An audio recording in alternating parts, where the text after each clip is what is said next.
If you saw a little black boy standing alone on a deserted road with a white baby, what would you think? Abandoned roadside, a lost boy, a crying baby, and a cop who assumes the worst.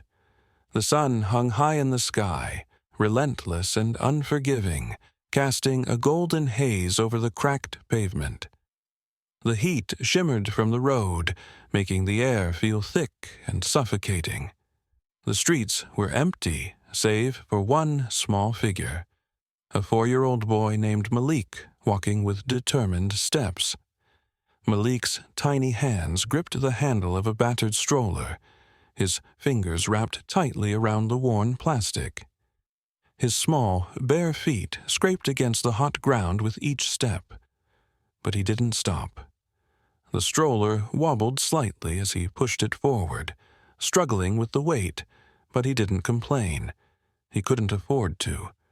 His throat burned with thirst, his body aching from the heat. But he kept going, because inside that stroller was a white baby girl, crying, alone, abandoned outside a store. Malik's heart clenched every time he heard the baby's soft whimpers. He didn't know who she was or where she came from, but he knew one thing. He couldn't just leave her there. He glanced down at her, seeing the little girl's eyes squeezed shut, her face flushed with discomfort. Her tiny hands flailed weakly, reaching for something that wasn't there. Malik had seen too many things in his short life, too many people left behind, too many broken promises. But he was determined that today, at least, he wouldn't abandon this baby, not when she needed someone to care. As Malik trudged along the lonely road, the city seemed far away, like a distant dream. The hustle and bustle of urban life was replaced by the silence of the deserted street. It was just him, the stroller, and the crying baby. No one else. No help. He wished for a drink of water, for someone to notice him. But the only thing that kept him moving was the thought that he couldn't leave the baby alone. He had no idea where he was going, but he couldn't stop now. Not when the baby was counting on him. Every time the stroller wobbled, Malik would steady it, his small frame pushing it forward with all his strength. He could hear the baby's cries getting weaker, the sound of desperation tugging at his heart. And then, just as Malik was nearing the edge of the street, he heard it, the distant roar of an engine. The sound grew louder, the familiar hum of a car approaching, followed by the flash of red and blue lights. A cop car skidded to a stop in front of him, tires screeching against the pavement. The door slammed open with a heavy thud, and out stepped a uniformed officer. The sound echoed in the stillness of the empty street, and Malik's heart skipped a beat. The officer's eyes locked onto him immediately. His expression darkened, suspicion flickering across his face. The air was thick with tension as the officer took a few steps toward Malik, his hand resting on his holster. "What the hell are you doing with that baby?" the officer barked. Malik froze. His breath caught in his throat and his stomach twisted into knots. He had never been this close to a cop before, and the heat of the moment made everything feel more intense. His hand gripped the stroller tighter, knuckles white. He hadn't been prepared for this. I found her. She was alone," Malik stammered, his voice barely rising above a whisper. His legs trembled beneath him. This wasn't how it was supposed to go. He wasn't doing anything wrong. He was just trying to help. The officer didn't respond immediately, instead taking a step closer, his eyes narrowing even further as he sized up Malik. There was no sympathy in his gaze, just suspicion. The silence between them stretched for a few moments, making everything feel suffocating. "Don't lie to me," the officer said, his voice sharper this time. A kid like you walking around with a white baby? What's your game?" Malik flinched at the accusation. The words stung, even though he had heard them before.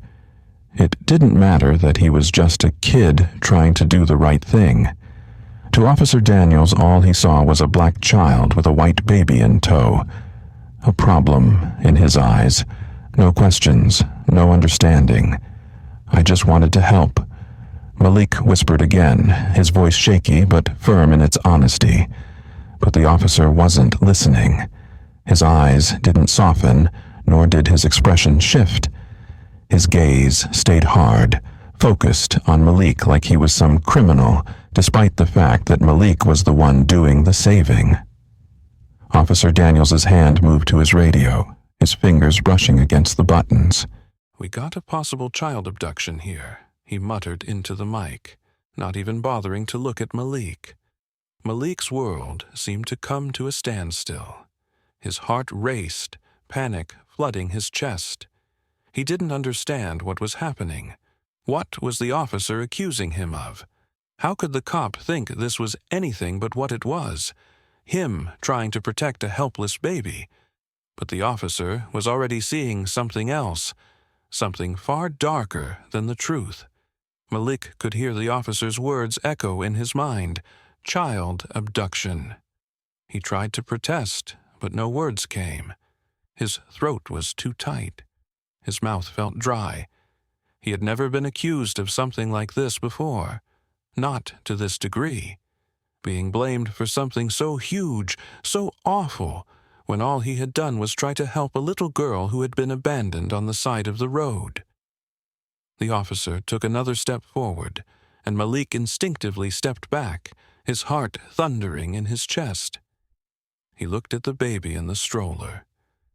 She was still crying, her small hands waving weakly, her face flushed from the heat and her cries.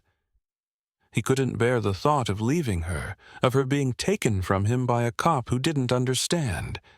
But at the same time, Malik didn't want to make things worse. He didn't want to be taken away either. "Listen," Malik tried again, his voice barely audible. "I didn't do anything. I found her. She was all alone. I didn't hurt her. I just—" He stopped himself. His words felt hollow. No matter what he said, the officer didn't care. He didn't see a boy trying to do the right thing. He only saw a black child who didn't belong in a situation like this. The officer was already radioing for backup, his voice low but forceful. Malik's body tensed in fear, and his mind raced with possibilities. What would happen to him now? What would the officer do to him? He wasn't prepared for this. He had never been prepared for this. "I'm telling you the truth," Malik cried, his voice louder now, his desperation seeping into his words. "Please, you have to believe me. She needs help." But Officer Daniels wasn't listening. The officer stood taller, his expression unchanged as he spoke again, louder this time. "Stay right there, kid," he barked. "We're going to sort this out at the station." Malik's heart sank. The officer's words were like a cold slap to his face. Sort this out? What did that even mean? He was just a kid. He didn't understand why this was happening, why no one was believing him. He hadn't even been given a chance to explain, to tell them the truth. He felt the full weight of the injustice pressing down on him, the unfairness of being judged based on his skin and his age. There was nothing he could do but stand there, frozen, as the officer's words filled the space around him. He wanted to shout, to scream, but fear kept him still. Fear kept him quiet. Malik could only watch helplessly as Officer Daniels's face hardened further, his grip tightening on his radio. The truth didn't matter. Not when you were a boy like Malik, not when people like the officer had already made up their minds. Have you ever been wrongly accused? How did it feel? Tell us in the comments. What if the real criminals weren't the ones who looked suspicious? The woman's scream sliced through the tense silence like a knife. "My baby! Where's my baby?" Her frantic voice echoed down the street as she rushed out of a nearby store. The panic in her eyes was unmistakable as she scanned the area, her breath shallow with fear. As her eyes landed on the stroller, they widened. Her hands flew to her mouth in disbelief. "Oh my God! That's her! That's my daughter!" The woman rushed toward the stroller, her legs unsteady, and Officer Daniels, still gripping Malik's arm, froze. His attention snapped from Malik to the woman, and for the first time the officer's expression shifted from suspicion to something else: uncertainty. The grip on Malik's arm loosened as the woman reached the stroller, dropping to her knees beside the crying baby. She lifted the infant into her arms, tears immediately welling in her eyes as she held her close. Malik remained still, the weight of the moment pressing down on him. He wasn't sure whether to move, to speak, or to run. His heart was pounding so loudly he could barely hear anything else around him. The officer stood motionless for a beat as if processing the situation, but Malik could feel the tension shift. The woman turned her gaze from the baby to Malik, her eyes wide with a mix of confusion and gratitude. "Who found her? Who saved her?" Her voice was shaking now, the raw emotion clear in her words. Malik swallowed hard. His throat felt dry, his body stiff. His legs were trembling, but he stood his ground. He couldn't run now. He couldn't be afraid any more. He finally spoke, his voice barely above a whisper. "I did." His heart raced as he looked at the woman, the weight of her gratitude sinking in. But he still wasn't sure if she understood. Was she angry? Was she relieved? Would she blame him for being so close to her child, even though he had saved her? All the questions flooded his mind in a storm of confusion. The woman's face softened, but there was something else, an overwhelming sense of relief. She held the baby tighter, wiping tears from her eyes. "Oh, thank God," she whispered, her voice cracking. I don't know what I would have done."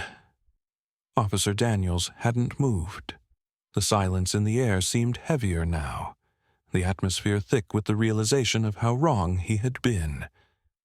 Malik could feel the tension, but he didn't know if the officer would apologize or if he'd just turn away. The woman looked at Malik again, her hands gently cradling her child. "You saved my daughter," she said, almost as though she were trying to convince herself that it was real. "You saved her." Malik stared at her for a moment, unsure of how to respond. He had only acted on instinct, but hearing her words made him feel something he hadn't felt in a long time: acknowledgement. He hadn't been invisible this time. The officer, still silent, finally cleared his throat. He didn't apologize, didn't make any move toward Malik, but his posture had shifted. For the first time, the cop seemed to be reconsidering his assumptions. His grip had loosened, and he took a step back, still looking at Malik with uncertainty. "Sorry," the officer muttered, though the word felt hollow. He didn't seem to know how to process this. I didn't know, but it was more than just a mistake.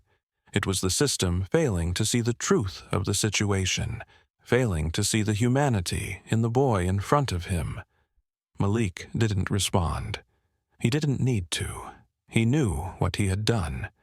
He knew he had done the right thing.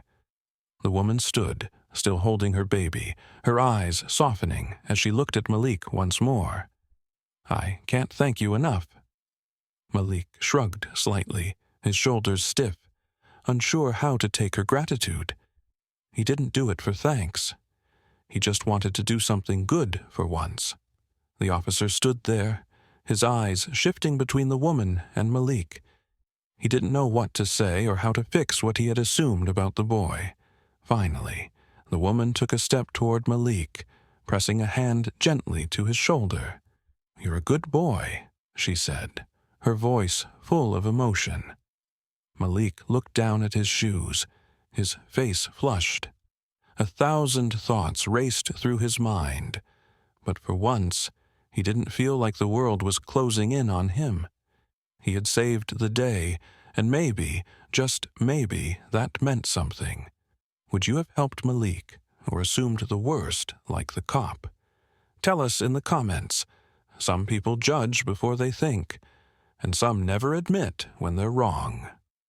The woman turned to Officer Daniels, her disbelief clear in her eyes. "You thought he took her?" She shook her head, her voice laced with shock. "You accused him?" Officer Daniels shifted uncomfortably, his hand instinctively moving toward his radio, but he stopped himself, realizing he had no reason to continue the charade. He stared at the ground for a moment before finally meeting the woman's furious gaze. It looked suspicious," he muttered, but his voice was weak, as though he had nothing to stand on. The mother's eyes narrowed, a look of contempt replacing the earlier panic that had consumed her. She took a step closer to the officer, her fists clenched by her sides. He was the only one who did the right thing. Her voice was firm, biting with the kind of anger only someone who had been wronged could summon. She didn't flinch. The officer's expression darkened. He wasn't used to being questioned, especially not in public, and definitely not by someone who wasn't afraid of him. He was used to being the one with power, the one who could make people fear him. But now, he was the one being judged. Malik, still holding the stroller, remained silent. His mind raced. The adrenaline from the encounter had subsided, but his heart still hammered in his chest. His hands were shaking slightly, not from fear anymore, but from the weight of everything that had just happened. He hadn't stolen the baby. He hadn't even thought about anything except helping her. But the officer's suspicion, the anger in the woman's eyes, it all made him wonder. How many times had people like him been wrongly accused? How many times had he been treated this way? The officer cleared his throat, his discomfort palpable. He took a half-step back, as though distancing himself from the situation, and ran a hand through his hair. He opened his mouth to speak again, but the words seemed to catch in his throat. But he didn't apologize. Not to Malik, not to the woman, and certainly not to anyone watching. Because people like him never did. Instead, the officer turned away slightly, his eyes darting toward his patrol car, avoiding the weight of the situation altogether. He couldn't bring himself to say the words that were clearly needed. He was too proud, too hardened to admit the mistake. Malik knew that. The mother, however, wasn't done. She turned back to Malik, kneeling down in front of him, her expression softening once more. Her hand rested gently on his shoulder, and for the first time since she had arrived, Malik felt something that he hadn't in a long time, acknowledgement. "You did the right thing," she said softly, her voice warm with gratitude. "You saved my daughter's life." Malik's throat tightened. He could barely bring himself to speak, but when he did, his voice cracked slightly.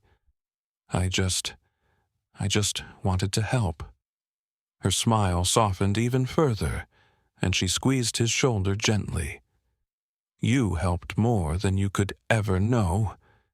The officer still stood there, his eyes averted, his shoulders tense.